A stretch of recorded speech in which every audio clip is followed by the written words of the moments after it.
สภาประชาชนแขวงสวรรณเขตหับพ้องเอาทานนางดาวรไซสุเรียนเป็นประธานคณะกรรมการปกครองแขวงกล่องประชุมสมัยวิสามัญเทื่อที่2ของสภาประชาชนแขวงสวรรณเขตสุดที่4ที่จัดขึ้นเมื่ออาทิตย์ผ่านมาภายใต้การเป็นประธานของทานกงแก้วมีวรจักร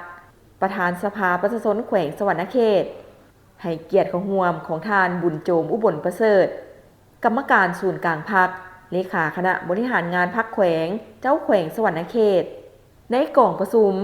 ทานบุญโจมอุบลประเสริฐได้ขึ้นผ่านบทเสนอโครงประกอบกงจักการจัดตั้งของคณะกรรมการปกครองแขวงเพื่อให้กล่องประชุมได้พิจารณารับร้องเอาซึ่งประกอบมี 1. กองบัญชาการทหารแขวง 2. กองบัญชาการปกสแขวง 3. แผนกแรงงานและสวัสดิการสังคม 4. ห้องว่าการแขวง 5. แผนกวัฒนธรรมและการท่องเที่ยว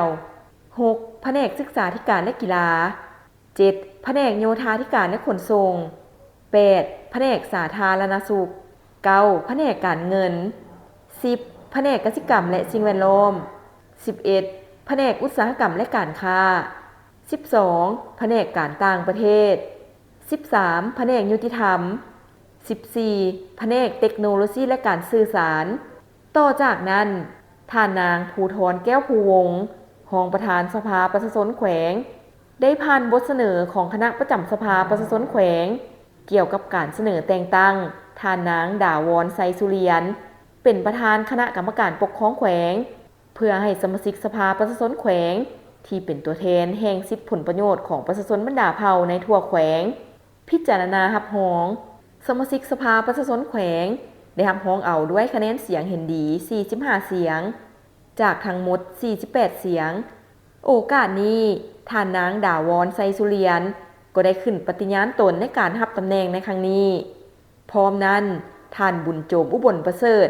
ก็ได้มอบช่อดอกไม้แก่ท่านประธานคณะกรรมการปกครองแขวงกล่องประชุมยังรับรองเอารองประธานคณะกรรมการปกครองแขวงจำนวน2ท่านคือ